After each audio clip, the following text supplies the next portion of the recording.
Hi, I'm Frank Gaffney, the president of the Center for Security Policy. In 2010, an extraordinary group of veteran national security practitioners and other highly skilled individuals came together to provide a second opinion on the nature of the war in which we have found ourselves since at least 9/11.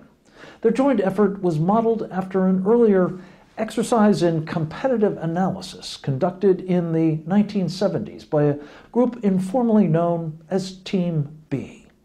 Like the original group, which focused on the threat posed by the Soviet Union, Team B, too, set out to evaluate carefully all the available facts concerning the doctrine, strategy, tactics, and order of battle of today's most immediate enemy, and to recommend appropriate responses. And, as with the earlier initiative, Team B2 was determined to go where those facts led, and, if necessary, to challenge the conventional wisdom and governing policy prescriptions. The result was this book, Sharia, The Threat to America, which I'm very proud to say was published by our Center for Security Policy Press. Its 12 key findings about the character and dictates of the totalitarian Islamic doctrine called Sharia have stood the test of time extraordinarily well. That's for the simple reason that they are grounded in a knowable reality, not in some naive academic hypothesis, let alone the wily deceptions of Sharia supremacists.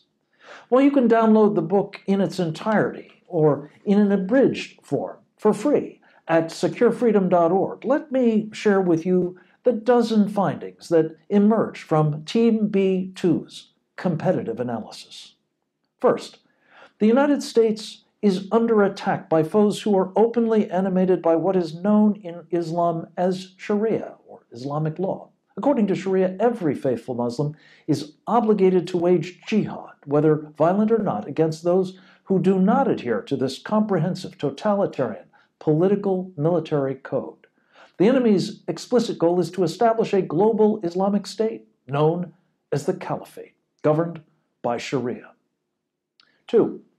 Sharia is based on the Quran, held by all Muslims to be the uncreated word of Allah, as dictated to Muhammad, hadiths, sayings of Muhammad, and agreed interpretations.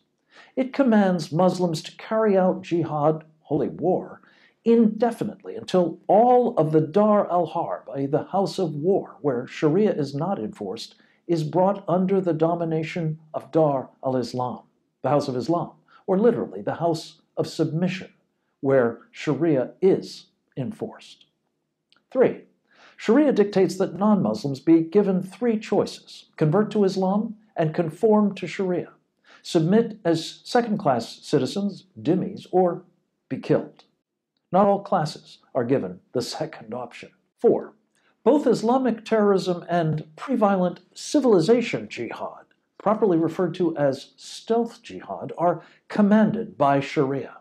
That is not only the view of extremists and fringe elements hijacking the religion, but of many authorities of Islam widely recognized as mainstream and drawing upon orthodox texts, interpretations, and practices of the faith. 5. The Muslim Brotherhood is the font of modern Islamic jihad. It is dedicated to the same global supremacist objectives as those like Al-Qaeda and the Taliban, who share its adherence to Sharia, but who believe that violent jihad is more likely to more quickly produce the common goal of a global caliphate. 6.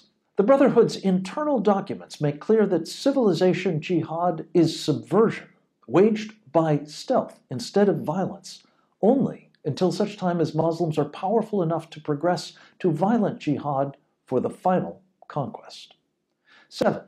Those who work to insinuate Sharia into the United States intend to subvert and replace the Constitution itself, a violation of Article 6, because, according to Sharia, freedom of religion, other civil liberties enshrined in the Constitution, and the rule of man-made law are incompatible with Islam, which means submission. 8. The Sharia-adherent enemy prioritizes information warfare, manifested in American society as propaganda, political warfare, psychological warfare, influence operations, and subversion of our foundational institutions. Our government structure fails to recognize this strategy because it is focused so exclusively on kinetic attacks. As a result, the United States remains crippled in its inability to engage this enemy effectively on his primary battlefield. 9. The Brotherhood exploits the atmosphere of intimidation created by Islamic terrorists, thus inculcating in the West a perceived need for outreach to the Muslim community, which in turn opens up opportunities to pursue a campaign of stealthy infiltration into American and other Western societies. The combined effect of such civilization jihad and jihadism of the violent kind may prove to be considerably more dangerous for this country and other Western societies than violent jihad alone. 10. The Brotherhood has succeeded in penetrating our educational, legal, and political systems, as well as top levels of government, intelligence, the media, and U.S. military, virtually paralyzing our ability to plan or respond effectively. 11.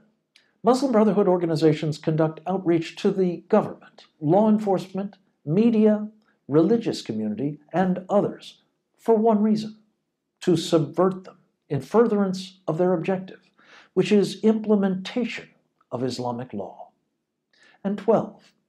An informed and determined counter-strategy to defend the Constitution from Sharia can yet succeed, provided it is undertaken in the prompt, timely, and comprehensive manner recommended by Team B2.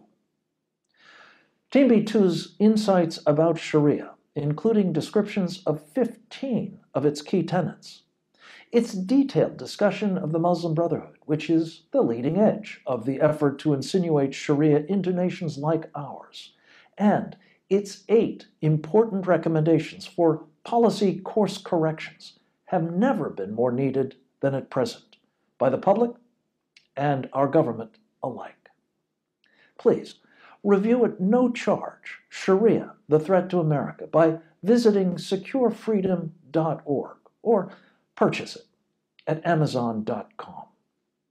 Thank you.